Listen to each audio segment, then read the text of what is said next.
J'ai annulé l'opération de ton fils qui coûtait 7 000 €, a dit mon frère Julien, souriant comme s'il venait d'annoncer une excellente nouvelle. On a 18 ans qu'une seule fois dans sa vie. La pièce m'a semblé irréelle pendant une seconde alors que mon père hochait la tête lentement en ajoutant que c'était juste une petite intervention et que le petit pouvait attendre. Mon fils Léo avait 8 ans et ce n'était pas une mince affaire. Bonjour à tous, je m'appelle Aurélie. J'ai regardé mon frère de l'autre côté de la table de la salle à manger, essayant de comprendre comment quelqu'un pouvait paraître si raisonnable en disant quelque chose d'aussi cruel.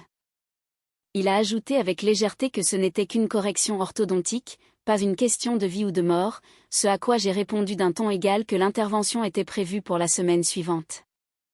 Il a haussé les épaules en précisant que l'acompte était remboursable, comme si la douleur était une notion flexible. Mon père s'est raclé la gorge pour dire que la famille devait s'entraider et que ma nièce Chloé méritait une vraie fête pour sa majorité.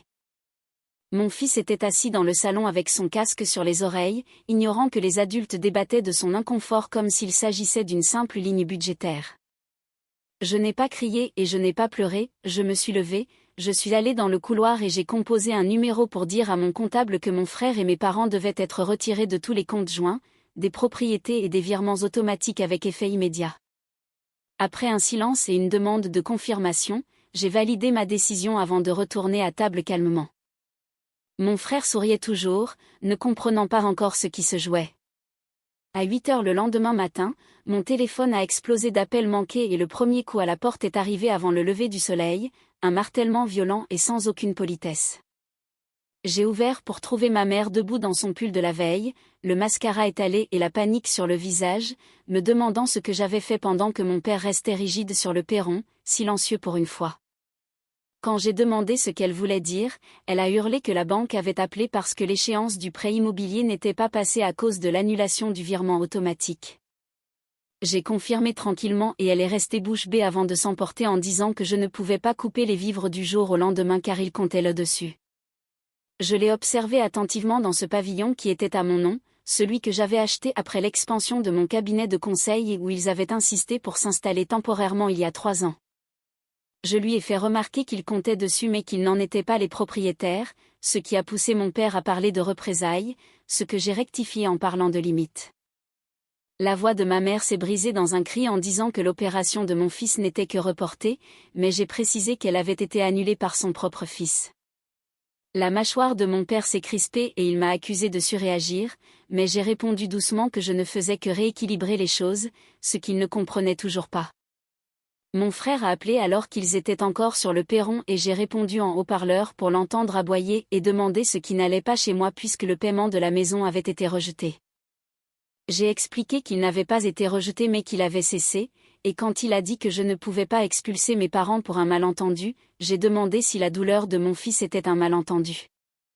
Un silence a grésillé sur la ligne avant qu'il ne marmonne que c'était un problème de calendrier car l'acompte pour le domaine de réception était dû pour les 18 ans de sa fille, ce qui était important selon lui.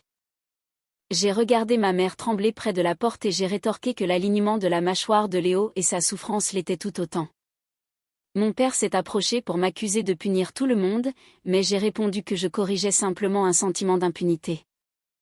Mon frère a expiré bruyamment en disant que j'allais ruiner la famille, mais j'ai pensé à mon fils qui mâchait avec précaution à cause de la douleur et je lui ai dit que c'était déjà fait. Ma mère a demandé d'une voix fêlée où ils étaient censés aller et j'ai répondu que cela dépendait de leur capacité à croire que mon enfant pouvait attendre. La ligne est devenue silencieuse et mon frère n'a pas trouvé de réponse cinglante cette fois-ci. Mon père a changé de ton pour suggérer de parler comme des adultes en affirmant qu'il ne voulait pas lui faire de mal, mais j'ai maintenu qu'il l'avait fait. Ma mère est entrée sans invitation en disant que j'étais émotive et que ce n'était que de l'argent, ce qui m'a presque fait rire car c'était une question de priorité et non d'argent. Elle a regardé mon hall d'entrée différemment, non plus comme un foyer mais comme un levier de pression, en chuchotant que l'avis de la banque mentionnait un délai de 30 jours. Mon frère a repris au téléphone en disant que je bluffais et que je ne les ferais jamais partir, mais je lui ai dit calmement que j'avais informé la banque que la propriété n'était plus subventionnée et que ce n'était pas un bluff. Il m'a traité de sans cœur, ce à quoi j'ai répondu qu'il était insouciant. Mon père a finalement proposé de reprogrammer l'opération et de la couvrir plus tard, mais j'ai refusé en disant que mon fils n'attendrait pas avant de raccrocher. Ma mère m'a fixé en disant que je le choisissais lui plutôt qu'eux, et je n'ai pas hésité une seconde car ils devaient comprendre qu'il n'était plus la priorité. Ils sont partis sans claquer la porte, signe que le message était passé, mais mon frère a rappelé pour dire que je faisais une scène et que la location de la salle n'était pas remboursable. J'ai répondu que la douleur de mon fils n'était pas négociable et quand il a dit que j'allais gâcher l'anniversaire de ma nièce, je suis allée dans la cuisine voir mon fils colorier tranquillement pour lui dire que je ne gâchais rien mais que je hiérarchisais. Il a baissé la voix pour dire que la banque n'irait pas si vite, mais j'ai rappelé que la maison était à mon nom et que je pouvais la vendre dès demain. Devant son incrédulité, j'ai regardé la photo de mes parents sur le perron d'une maison qu'ils n'avaient jamais payée et je lui ai dit d'essayer pour voir. Il a marmonné que j'avais changé, mais j'ai répondu que j'avais simplement arrêté d'absorber les conséquences des actes des autres. L'après-midi même, j'ai confirmé la date initiale avec le chirurgien et l'acompte a été réintégré. Le soir, ma mère a envoyé un message pour dire que mon père voulait discuter de la propriété, et j'ai organisé la discussion à ma table de salle à manger. J'ai sorti les documents officiels en expliquant qu'il vivait là gratuitement depuis 3 ans et que cette période était révolue. Ma mère tremblait en disant que je les forçais à partir pour un seul désaccord, mais j'ai précisé que c'était pour un sentiment d'impunité répété. Mon frère, en vidéo, m'a accusé d'utiliser l'argent comme une arme, mais j'ai rétorqué qu'il avait utilisé la santé de mon fils comme une arme. Mon père a fini par demander ce que je voulais, et j'ai exigé qu'il reconnaisse que l'annulation de l'opération était une erreur.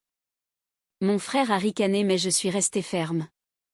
Ma mère a fini par lâcher que c'était mal, d'une voix forcée, mais j'ai exigé que les excuses soient adressées à mon fils et non à moi. Personne n'a bougé, prouvant qu'il ne regrettait rien. L'opération a eu lieu comme prévu et j'ai tenu la main de Léo jusqu'au bloc, soulagé d'apprendre plus tard que tout s'était bien passé et que des années de souffrance lui seraient épargnées. En salle de réveil, j'ai reçu la confirmation de la mise en vente de la maison que j'avais signée avec intention. Quand mes parents l'ont vue en ligne, ils ont hurlé à l'injustice, mais je leur ai rappelé le délai de 30 jours. Mon frère m'a traité de vindicative, ce à quoi j'ai répondu par la cohérence. Mon père a fini par demander ce qu'il devait faire pour me garder moi, et j'ai dit qu'il devait commencer par s'excuser auprès de Léo. Ils sont venus à l'hôpital le lendemain et mon père a avoué ses torts devant mon fils, suivi d'une excuse plus douce de ma mère. Ce n'était pas parfait, mais c'était direct. Après leur départ, j'ai reçu une offre d'achat supérieure au prix demandé que j'ai décliné, non par pardon, mais parce que la responsabilité était enfin établie. La maison resterait à mon nom, mais sous un contrat de location écrit et sans accès automatique à mon argent. Ils pensaient que je céderais après leurs excuses, mais je n'ai pas cédé.